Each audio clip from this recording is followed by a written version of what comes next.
Did you know that every time you stream Netflix, buy an ebook, or subscribe to Spotify in the Philippines, there's now a 12% tax built into that? Yup. Welcome to the new world of VAT on digital services. Whether you're a consumer, a business owner, or just someone who binges K-dramas every night, this affects you. Welcome to Project Accounting, your go-to space where we make accounting and taxation clear, practical, and yes, even entertaining. Today, we'll break down what VAT on digital services means, why it matters, and how it works, with simple examples that actually make sense. So why did the government do this? Two reasons. To level the playing field between local companies and big foreign digital giants, and to capture revenue from a booming online economy. In simple terms, if you consume digital services in the Philippines, that service is taxed 12% VAT. Doesn't matter if the provider is local or a foreign company with zero offices here. If it is consumed here, it is taxable. Let's start with the basics. VAT is a consumption tax. You buy, you pay, the seller collects, and the government gets its share. So what counts as a digital services? Think streaming subscriptions, online marketplaces, SaaS like Canva or Zoom, cloud storage, ads on social media, even ebooks and apps. All of these are in the tax net now. Next, who's responsible? Local providers already follow the old rules, while the non-resident digital service providers, that's your Netflix, Spotify, Canva, must register with the BIR, collect VAT on B2C sales, or face the dreaded reverse charge in B2B transactions. Here's the trick.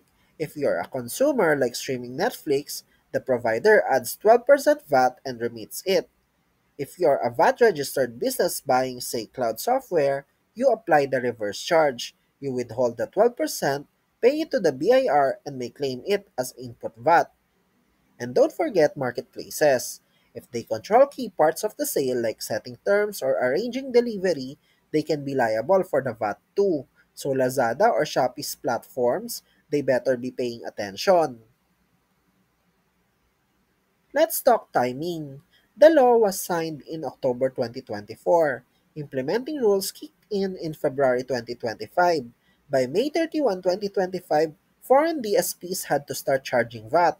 That's why if you check your bills in June 2025, you probably noticed your 249 subscription suddenly became 279 pesos.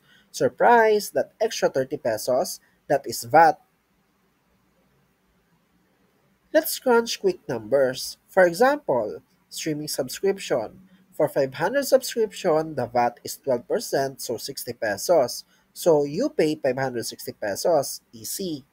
Then for business SaaS purchase, 10,000 software, so the reverse charge VAT is 1,200.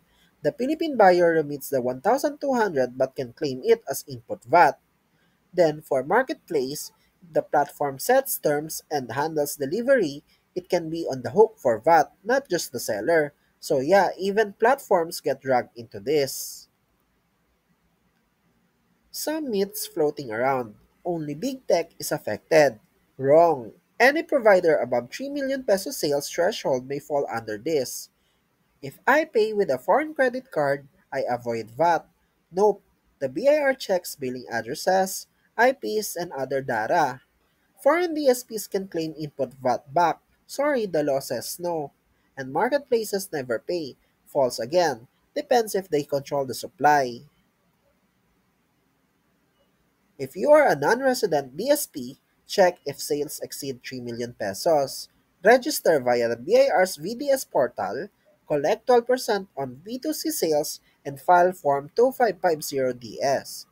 While if you are a Philippine VAT registered buyer, apply reverse charge on purchases, remit VAT on time, and keep documents to claim input VAT. So next time you stream your favorite show or buy software online, remember that extra 12% is not a random price hike.